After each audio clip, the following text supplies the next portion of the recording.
morning, everyone. Today we're going to be working through my January budget. I've got all my supplies here. I've kind of already set this up in an Excel spreadsheet, but I still like to write it out with you guys to have a little bit of accountability, and it just makes it feel a little bit more tangible when it's on the paper. So I've got my coffee, my espresso, obviously, very important. The pen that I prefer to use is from Papermate. It's the InkJoy 0.7 gel. And I've got my highlighters, just the colors I'll need today. So first I have my planner. So this is my 2021 planner. I just did a plan with me video. I can link down below where I set up kind of what we're going to be looking at. So what I have in here is a second calendar. So I have a first calendar for like my normal life, and then I have this calendar spread that I fill out with my financial life. So this is just where I put in all of the due dates and kind of highlight them. So something that I wanted to mention right off the bat here is I am a zero-based budgeter, which means every cent of my paycheck is going to be allocated towards savings or a bill or debt, but I use every penny. And I also want to mention I am paid once a month, so my paycheck is going to come in on December 31st, and that's the only paycheck I'm going to have until the last business day of January, January 29th, and that's going to be my paycheck for February. So that's just kind of how my company pays me. I'm a salaried employee and I'm paid once a month. So that means that this paycheck has got to last me the whole time. One of the ways that I make it last the whole time, the areas that I've struggled with the most are groceries and spending. So what I've done is I've created an allowance system for myself. So what I do is every Friday I see the word allowance and I give myself the different amounts that I allocate. So for me, that is going to be $100 for groceries, $10 for gas because I'm not really going anywhere, and $100 for spending. So what happens is every Friday morning I have two checking accounts with my primary bank, and on Friday morning I transfer from one over into the other that weekly amount, and that is linked to my debit card, and that is what I use for groceries, gas, or spending for the week. And when it's gone, it's gone, but that gives me the flexibility of using a card instead of cash. I just am not a cash person. So anyway, that is what I do. That's why you see that word allowance 5 times throughout the month, because there are 5 Fridays in January. I chose Friday because before COVID, right, when you would maybe go out to eat or do something like a concert or something exciting, it typically fell on the weekend. So that's why I chose to do Fridays, but you really could do, any day of the week you wanted. So that is kind of the spiel here. There's really not much else to say on this spread. Let's just go ahead and get into the actual budget. So I use a notebook. This is from the brand Talia. I'll have it linked down below. It's kind of like a Happy Planner disc bound system. So the sheets can pop in and out, which I really like. I'm trying a different kind of viewpoint for my camera, so we'll see how this ends up coming out in editing, but hopefully I can zoom in and get it kind of what I want. So this is a super simple way that I budget. I make 3 columns. So the first one is budgeted. The middle is where I'm going to fill in the actual numbers throughout the month. And this last one is percentage. And I like to fill this one out because it helps me keep an eye on things that are eating away at my budget and things that maybe aren't that big of a deal. So we're going to be working in the budgeted column today. In my wrap-up videos, I do those each month. We'll go through the actual and the percentages. So for budgeted, I only like to budget off of my salary, and this is the take-home amount. I don't deal with like taxes in my budget. I just let it come out, and this is what's going to hit my bank account. January is a weird check for me because that's the first time that our new insurance and like health, dental, eye vision, all those kinds of insurances take effect. And for me, those are pre-tax, so they come out and it does change what my take home. So I don't really know what that's going to be. I'm going to estimate conservatively and say that I'm going to have $3,550 hit my bank account. I do think it'll be a little bit above this, but I'd rather err on the side of caution, of course.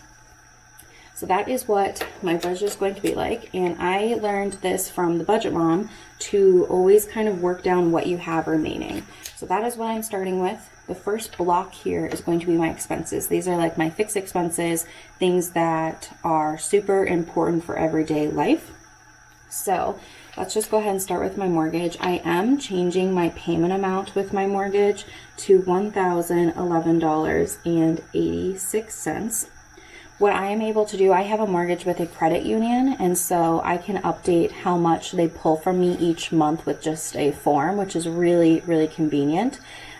Over the, I guess, second half of 2020, I've been making additional mortgage payments. I always have been making additional mortgage payments. What happened was I went from making one additional mortgage payment a year to making 2 additional mortgage payments a year because I was able to. What I would like to do is bring that back down to just 1 additional a year. That additional 1 towards the principal really does make a big difference. I talk about this and show you my chart in my wrap-up videos each month too, so you can watch me pay off my mortgage. But I'm going to decrease that because I do have a little bit of credit card debt that I want to tackle, and I feel like it's better to put extra money towards the credit card debt than to the mortgage. I'm pointing down here because that's where I deal with it on my budget. So that is the game plan for now. Over time, I'm sure I will ramp it back up. My HOA did go up, so I'm looking at my spreadsheet because I have new numbers and I haven't gotten them memorized yet. $239.52. I do live in an association, so that is just kind of part of it, but I enjoy it and I haven't had any issues. Next is insurance. For the sake of this sheet, I lump them all together. On my spreadsheet, I do have them separated into 3 types of insurance. So this is my homeowner's insurance, my umbrella policy, and my car insurance all together. And I do pay the monthly rate. So this is going to total $169.71. Now, I have not gotten an update on what my home insurance and my umbrella are going to be for 21. I usually get that at the beginning of January, but I obviously want to do my budget before the month and before I get my paycheck. So that is what I'm going to estimate. I would not be surprised if this goes up a little bit, but I do know what my new car insurance rate is, so that is already factored in. Next, I've got my phone. I pay $84.39. This is something that changed a little bit throughout the year due to COVID. I have to use my mobile hotspot a ton, so I changed my plan around, and I'm sure once, you know, the world kind of gets vaccinated and things change a little bit, that phone bill might change too. But for right now, that's what I need it to be, so that's what it's going to be. Netflix and Spotify, I subscribe to both of those. I pay monthly, and they both hit my Discover credit card, which is my oldest credit card. I opened it when I was 18 years old. I don't use it for anything else right now except for Netflix and Spotify. So I do have it still open and with those bills hitting it just to keep my line of credit and the history of my credit going, because that is a factor of how long have you had credit. So those together are $24.71. And then we're getting to our groceries, gas, and spending. So like I talked about on my calendar, I do these weekly, and I do count by the Fridays. So there's 5 Fridays, which means my $100 per week grocery budget ends up being $500 per month. Gas is going to be $50, and my spending is $500. Now, I don't think that my spending is going to, I don't think I'm actually going to use all of that $500. I am going on a low buy this year, but I'd rather budget it, factor it, and then be surprised by how much I cannot spend it. You know what I mean?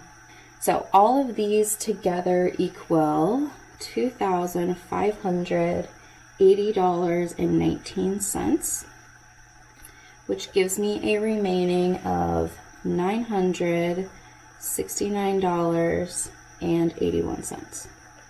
So we're just going to highlight those. I like to do purple for my expenses, and then green, of course, for the money that I have remaining. Again, I'm a zero-based budgeter, so this amount still needs to be allocated throughout the rest of my budget. Moving right along, the next box here is for funds. Now for me, I don't, like I said before, I'm not a cash spender. Sinking funds and cash envelopes, kind of in the traditional sense, all roll up here together. So I do have a few things that we'll talk through. Let's just go ahead and dive in. So the first one is utilities.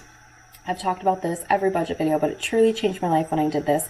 So I have gone through my history of my utilities and figured out what's the most expensive each type of utility. I have power, natural gas, and water and sewer. What's the most expensive? All 3 of those have ever been. Not in the same month necessarily. Once I figured that out, I figured, okay, I'm going to add a little bit of buffer in there. So my fund total is $300. I've never had a bill break that yet, so we'll see if I ever get to that point, which is fine. But what I'm saying is I have a fund of $300. What this allows me is every single month I start it with $300. So right now I need to add in $154.11 to get it back to that $300 mark. $154.11 is what came out of that fund for my utilities last month. So I am kind of like prepaid or like month ahead kind of thing with my utilities, and that helps my budget because sometimes I don't get the bill for what it's going to be by the time I'm making this budget. Like I don't know what my natural gas is going to be for January because I haven't gotten that bill yet. So it's really hard to estimate. So doing it this way allows me to just know that I have $300 there. Whatever the bill is going to be, it's going to come out, and then I look to see what came out and I add it up, and then that's what I put into my budget next month. So I'm always at $300. I really hope that's making sense. I feel like I'm kind of talking in circles now. But if you have any questions, leave a comment down below and I can answer you better maybe in typing. Okay. Anyway, annual is a fund that I have to help me pay for just annual expenses. This includes my gym app membership, my car registration tags, my home warranty, just all sorts of things that come up just once a year. I just paid in December AAA membership, so those types of things. I put $110 in this month for that. Next is Minko. I do have a pet cat, so I budget $40 a month for him. This is for food, litter.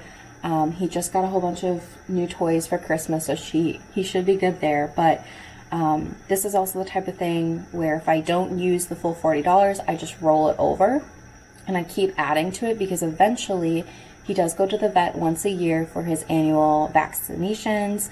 And so this is going to roll over so I can pay for that vet visit. And it's worked every single year. I've always had extra.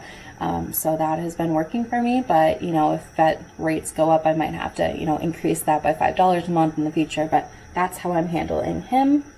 Incidental is $50. This is my cushion fund, my something came up fund. Every single month I have something come up, so this is a good fund. It also can supplement other funds, so maybe Miko ends up needing, you know, $10 more. I can pull it from the incidental, that kind of a thing. So I think it's so important to have a cushion fund. Again, I call it incidental because something always comes up, but that has been a game changer. It doesn't break your budget then. And same kind of idea, if I don't use it this month, I roll it because I know something will come up. It's like a mini emergency fund before your emergency fund, but also not for emergencies. Okay, next is vacation. I'm putting $100 in there. We don't have any plans for vacations at the current time. However, I'm sure someday in the future we will. I also will take a little bit of vacation money, you know, for like a long weekend or something special like that. So I just am going to put 100 in, call it a day. Next is my beauty fund. That's going to get $50. So that's for, you know, makeup, skincare, shampoo, just all of the beauty related type stuff. As I mentioned earlier, I am going on a low buy for all of those things. I will have videos about that process on my channel soon. So if you're interested, subscribe so you don't miss them. But that is going to be the beauty budget, $50. Next is gifts. I'm also putting $50 in right now. I just did, you know, Christmas time and the holidays, so I don't have any birthdays or other events that I need to cover gifts for in January. So $50 is going to be just fine for me. Next one is home. I put $30.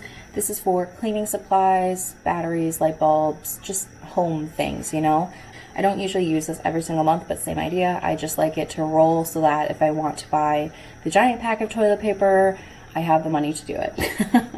All right, and then my emergency fund, right now I'm putting $50 a month into my emergency fund. I am at 1 month's worth of bare bone expenses, which is the kind of minimum I'd like in my emergency fund.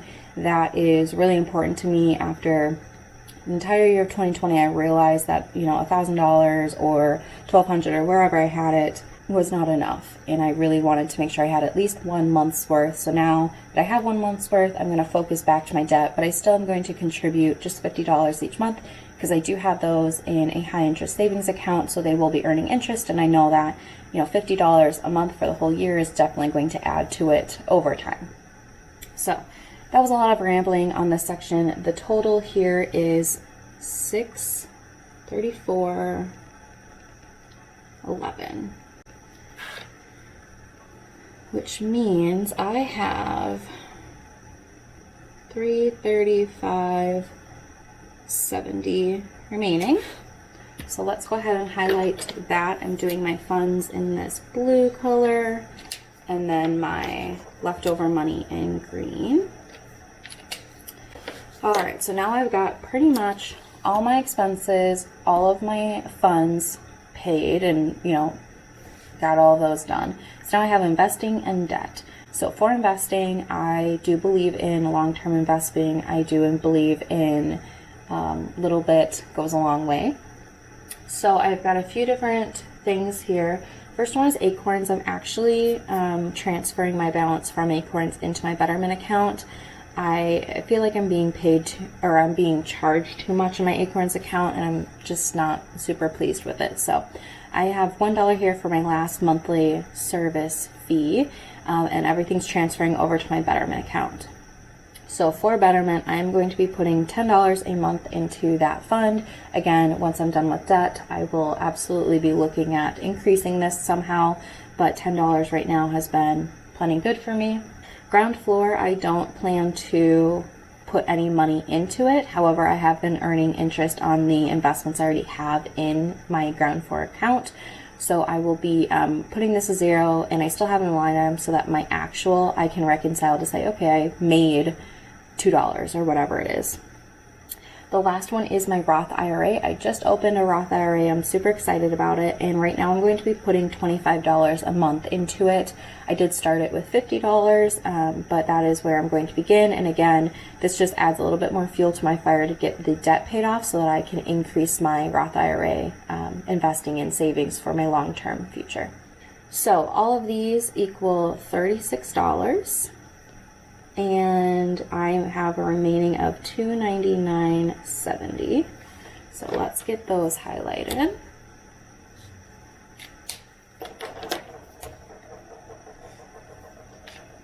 Okay, and this is my last section, my debt section. So I've got 4 credit cards listed here. I don't have a balance on Discover.